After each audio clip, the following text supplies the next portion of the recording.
Of new jobs are announced. Could what's called a living wage mean more money in our pockets? It may not pay off for everyone. To be honest, it would frighten the living daylights out of me. A belting big bash as hundreds of people turn out in Belfast to celebrate Northern Ireland's new sporting hero. And they did it in the sunshine, so will it be more of the same tomorrow? I'll have the forecast.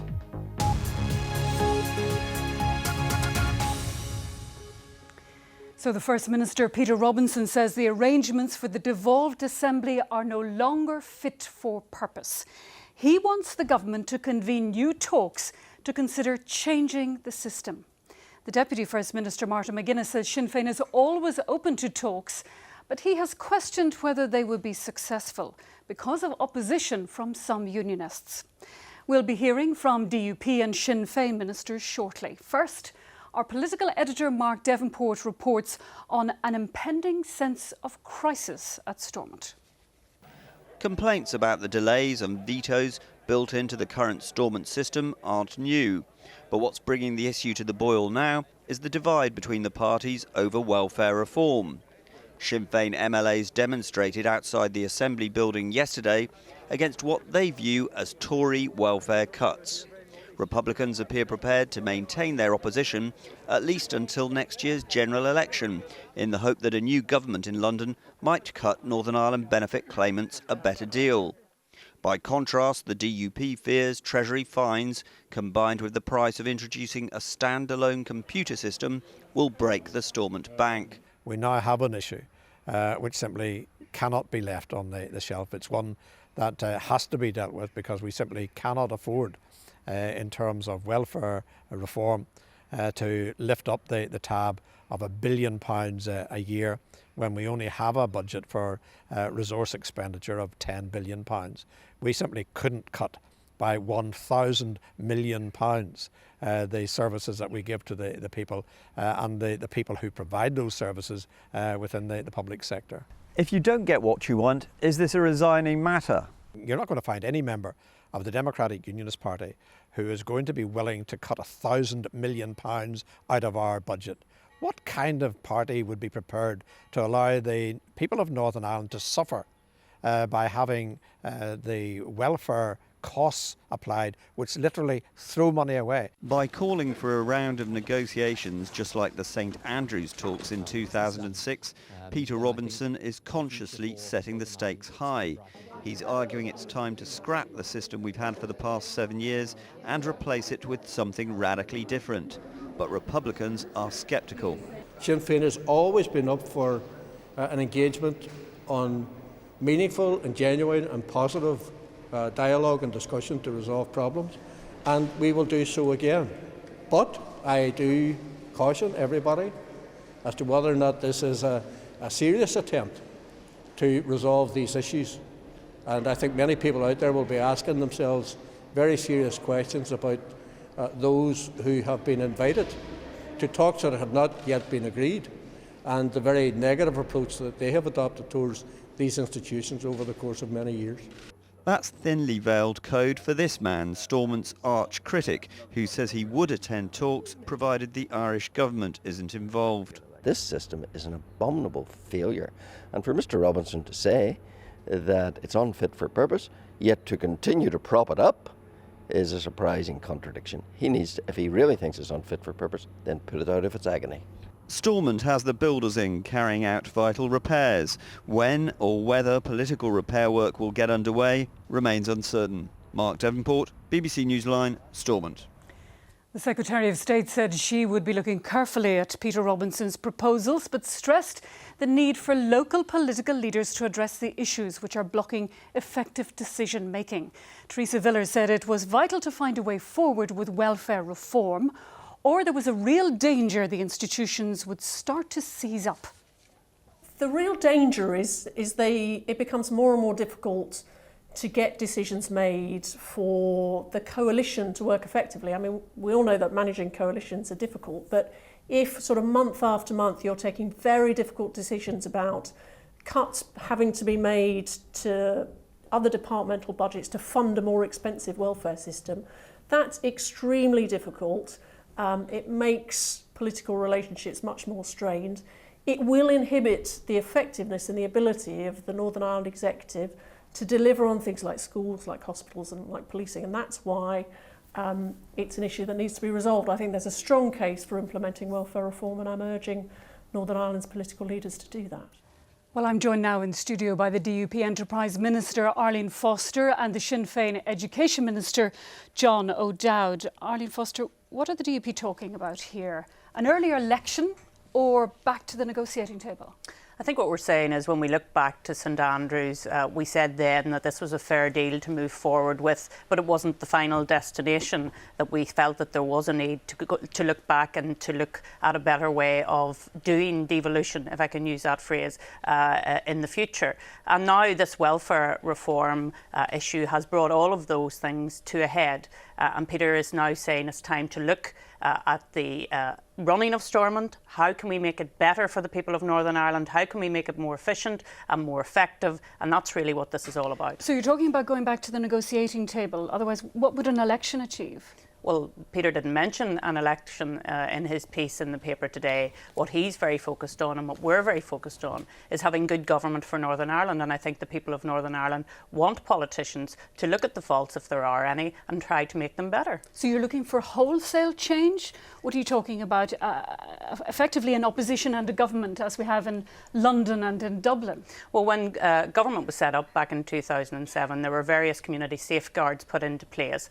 Sometimes those are seen as vetoes, and indeed the veto that has been caused by Sinn Féin's refusal to pass welfare reform into Northern Ireland is causing severe difficulties for us now in relation to £79 million of cuts which are having to be implemented right across government in Northern Ireland. And what Peter is saying, given the information that we have received from our national government, is that that's going to cost £100 million of a cut to the Northern Ireland executive budget, and there is no way we could implement those sorts of figures in Northern Ireland and run an efficient and effective government. A veto which the DUP can also use and has done in the past. Well, exactly, and so there's a need to look at it in the round. The DUP leader describes the system as time-consuming, sluggish. We know there's a failure in decision-making at the moment. So how can you fix that dysfunctional system? Well, Sinn Féin are always willing to engage and debate and discuss these issues, whether it was the DUP or others. What concerns us about this proposal is it appears that the DUP wish to bring in anti-agreement elements into those discussions. Now, why you would want to bring in discussions around the future of our assembly, about the future of our power sharing executive, about the future of our society, people who are expressly against all those elements, is a case of concern to us. It appears to be an anti-agreement axis working together to undermine the institutions. I think that's a huge mistake. Yet we have listeners and we have viewers contacting the BBC all the time, and they're saying the folks on the Hill, they're not making the decisions, you're not working it out, the power sharing isn't working. You have been elected to power share. How are you going to fix that? The institutions can work if individuals within the institutions wish those institutions to work. However, if there's those who have an idea that we're going to return to one-party rule, then they're living in cloud cuckoo land.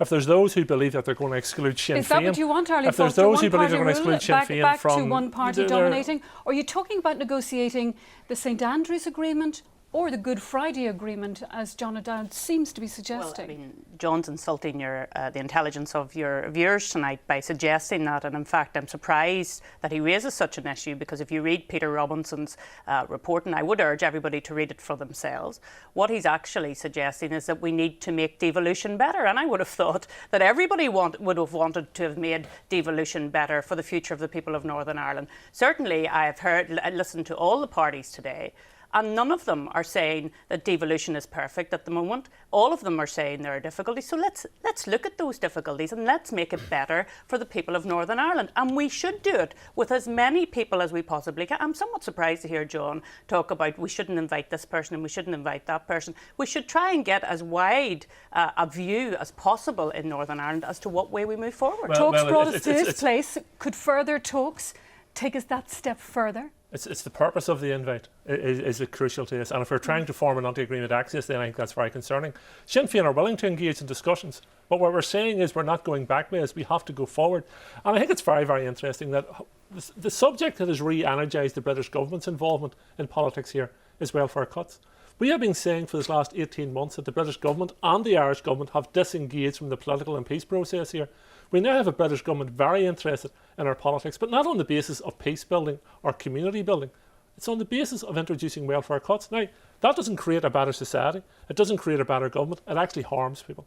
Both of you, given that the threat of independence has got the Westminster government offering concessions to Scotland, should both parties not get together and lobby Westminster and get more concessions in regard to welfare reform? Well, of course, Arlene Foster? it was a DUP minister that received concessions in relation to welfare reform Could you get more? at the time that it was going through Westminster. But it has already been implemented, and I think that's possibly something that people miss from time to time. We should stand together and go against welfare reform. Welfare reform is here. It's a reality. We're already dealing with £79 million of a cut to our budget this year.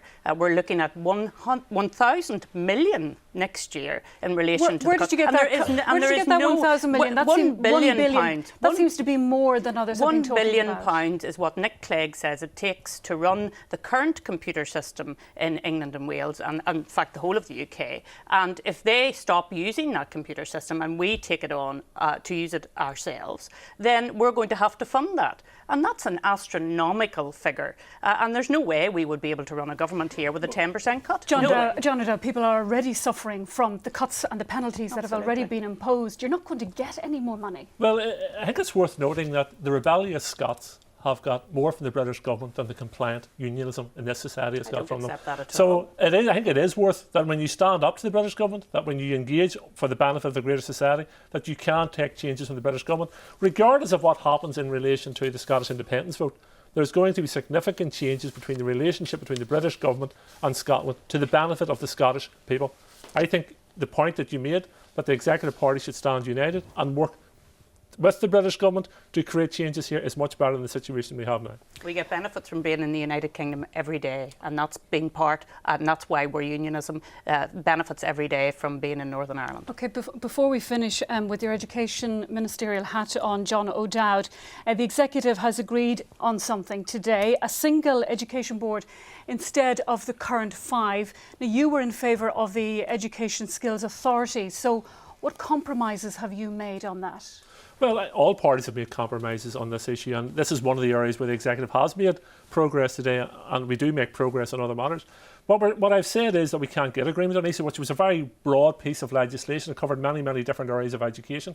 What we have agreed today is to collapse that down under the 86 order to one board. People are familiar with the workings of the board, they have confidence in the workings of the board, and we'll move forward on that basis. And how much has the ESA cost in all that time? It has cost up to £19 million to establish, but we can still make savings under the single board.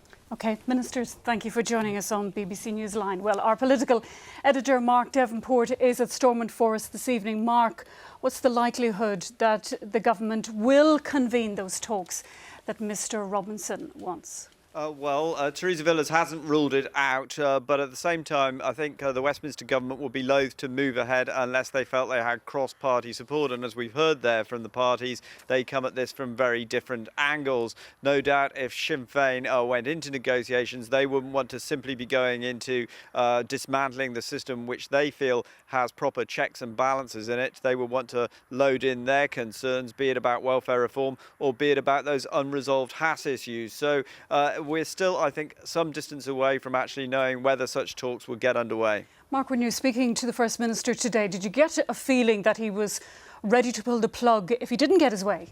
I didn't get a feeling that it was as imminent as, say, when we had the controversy about on the runs, and it was pretty clear then if he didn't get that inquiry out of the Westminster government that he was ready to resign. Instead, when I asked him about the possibility of triggering an early election, he talked about these negotiations maybe fitting into the cycle of elections that we already have. So I detected a softening from some of those newspaper reports this morning.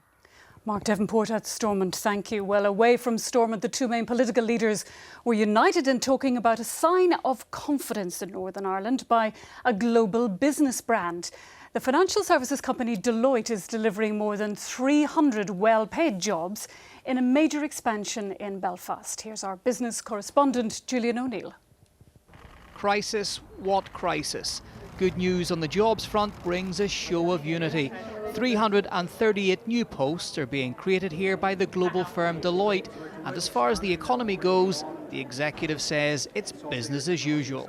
We'll continue to do our day job in relation to bringing jobs here to Northern Ireland. We are a stable place to do business with, and that message has to go out. The jobs will be delivered over a 5-year period and will include posts in technology as well as finance, skilled positions with good salaries. It's quite a mix of jobs in this announcement of 338. The average salary is £33,000 and that will deliver 11 million into the Northern Ireland economy when we're up and running. This is the second time Deloitte has expanded here in as many years, and it's helping the region perform in terms of job creation. Like this one, there have been some big job announcements over the past 2 years and the economy is picking up. But one economic outlook report published today described our recovery as patchy. We have the lowest growth rate of 12 UK regions and unemployment is twice what it was before the recession. But most experts acknowledge clear signs of improvement. The economy is the executive's #1 priority. And when jobs announcements like this one come along, success has two fathers. Julian O'Neill, BBC Newsline, Belfast. We heard there about well-paid jobs. New research has suggested that introducing what's called a living wage would not cause job losses, but would lead to an increase in employment. The living wage is an hourly rate above the minimum wage. It's assessed as giving workers a basic standard of living. Our economics and business editor John Campbell reports on the latest research for the Northern Ireland Centre for Voluntary Action. It's workers like these who would benefit from the living wage. It's £7.65 an hour. By comparison, the minimum wage is £6.31 an hour. Aside from care workers, the big beneficiaries would be staff in retail and hospitality. The research suggests that a mandatory living wage would help about 173,000 low-paid workers here. They would get an average pay rise of £1,300 a year. That would cost employers an extra £221 million in wages. But could they afford it? To be honest, it would frighten the living daylights out of me. It will give me two options. One, to pass the cost on to my clients, who are already very hard pressed with the economic restraints that we are all suffering from. Or the alternative is to try to persuade government to loosen the regulations that apply to our industry. The organisation which commissioned the research says there are risks, but also potential upsides for employers and the whole economy. It's about 1% extra on the wage bill, but we recognise that it won't fall evenly. Employers will have to find that either by passing on the cost to their customers in terms of goods or services, either from reduced profit that they're making, or the really good thing is if they can increase productivity and actually expand their business in this process. In fact, the research suggests the extra spending power in the economy could create as many as 2,500 jobs. This Belfast Housing Association is already a living wage employer. They say that by taking the step, it's improved the organisation's performance. Not only has the quality of work improved, but staff's commitment and morale has significantly improved over the short term that we've introduced this. But in terms of individual families, it is significant getting an extra £2,500 a year onto their income. There is widespread political sympathy for low-paid workers who have seen meagre wages squeezed even further during the downturn. However, Stormont is unlikely to do anything as radical as imposing the living wage. John Campbell, BBC Newsline, Belfast. The director of the East Belfast mission has been dismissed after allegedly falsifying his travel expenses. Mark Houston, who's been in the high-profile job for 7 years, denies any wrongdoing. The mission is the church group behind the multi-million-pound Skenos Centre in East Belfast. With more details, our investigations reporter Kevin McGee.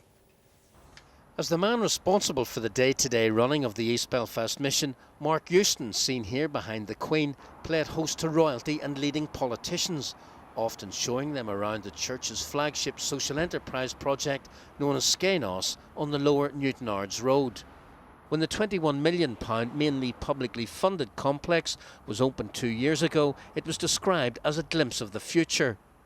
It is in harmony with where we are as a community at the present time. and I want to see Northern Ireland moving forward, and this represents, I think, everything that we're trying to achieve. But behind the positive headlines, the mission has been carrying out an internal investigation.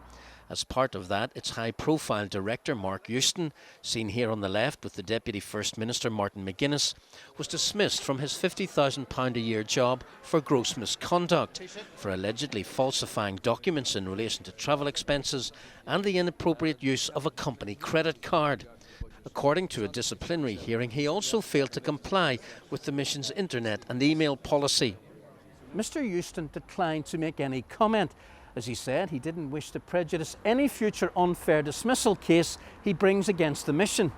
It's understood he strongly denies any wrongdoing, and sources close to him say the reasons he was given for his dismissal are deeply flawed, and he feels he's been very badly treated. The mission confirmed Mark Euston has been dismissed for gross misconduct, but declined to comment further, saying the dismissal is now the subject of legal proceedings which will be heard in January. Kevin McGee, BBC Newsline, East Belfast. A family from West Belfast whose grandmother died in a fire in a care home say they're disappointed the home breached fire regulations 2 years after the pensioner died, even though it was under new management. Kathleen Fagan was critically injured in the blaze in 2012, which the police described as accidental. Care Circle, who now manage the home, have told the BBC that safety is a top priority. Our health correspondent Mary-Louise Connolly reports. Kathleen Fagan died after a fire broke out in her bathroom at the care home where she'd lived for several months. At the time, care was provided by St John of God Association, but following the incident and other problems, it was deregistered and the contract taken over by the Care Circle Group instead. But despite it being under new management, in April, inspectors found fire regulations weren't up to standard. Mrs Fagan's family told the BBC they were disappointed that lessons hadn't been learned. Couldn't believe it. We couldn't get our heads around it. You know, 2 years down the line and they haven't learnt anything. The inspectors found problems with fire doors. There was a delay in an alarm bell in a resident's room, triggering an inspection of the entire system. In the smoking room there weren't enough chairs, with some not being fireproof, and there wasn't a fire blanket in the smoking area.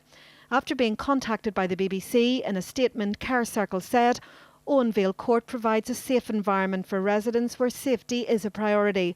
All staff are fully trained in fire safety and carry out daily fire checks, and it added all related recommendations had been fully implemented. Kathleen's grandson wants other families to learn from their experience.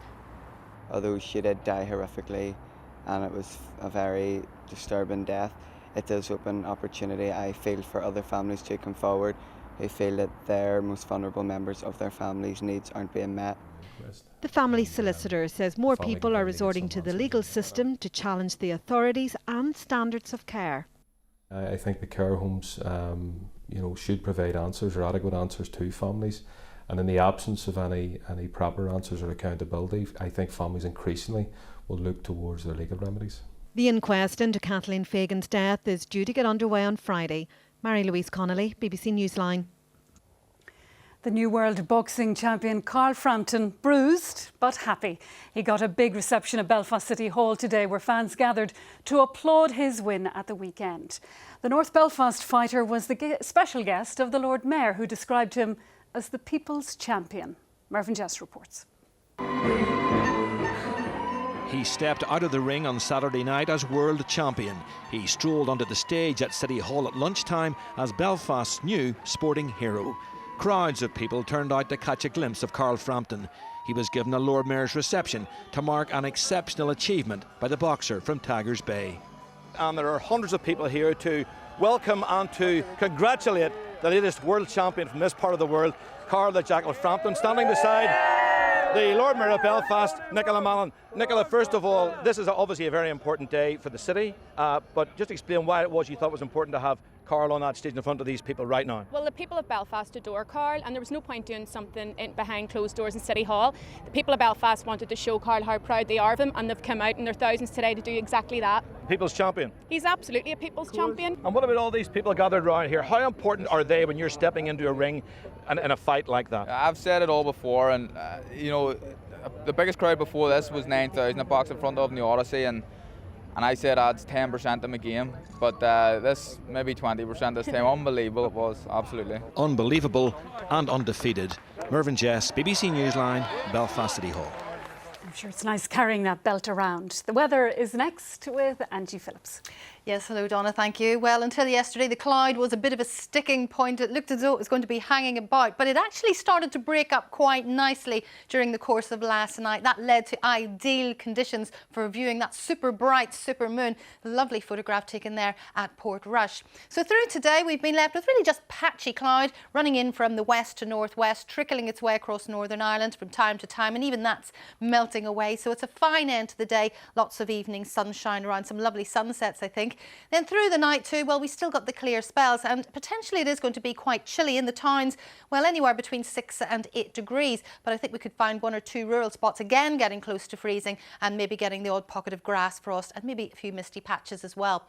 But they will go tomorrow. It looks like another dry day, some decent spells of sunshine. We're really going to have that sunshine from the word go, although we might find some patchy cloud just starting to drift in to parts of the east coast. And we just need to watch the County Down coast because of that onshore breeze. It could feel a little bit fresh there, as well as some patchy cloud moving in from time to time. But inland with the sunshine, well, it's looking fairly decent. I think west is going to be best tomorrow, and towards the northwest, this is where we'll see our highs, 18 to 20 degrees. Not bad at all. So another fine evening to come tomorrow evening, and again we've got clear spells through tomorrow night, although tomorrow night there's a greater risk that we are going to have a few visibility issues. I think we are going to see some mist and fog forming as the night wears on, and that could linger into Thursday morning before lifting into low cloud and then clearing to give once again some decent spells of sunshine and highs of 20 degrees. Looks good. Our late summaries at 10:25 here on BBC One. Thank you for watching. Take care. Bye-bye.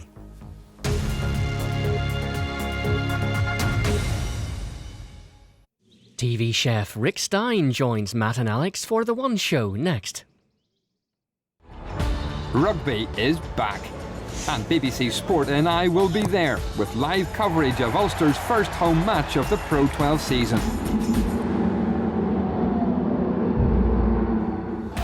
Can they maintain their winning streak over the Italians? Find out as they take on Zebra. Ulster Rugby Live. Ulster versus Zebra, Friday at 7:30 on BBC Two. Don't look round. Doctor Who, Saturday at 7:30 on BBC One. Good evening. We've plenty of hospital drama tonight with an emotional delivery for Nurse Vicky in the last in the series of In the Club at 9. And before that, Arthur takes charge at Holby City. That's at 8 here on BBC One Northern Ireland. Now though, The One Show.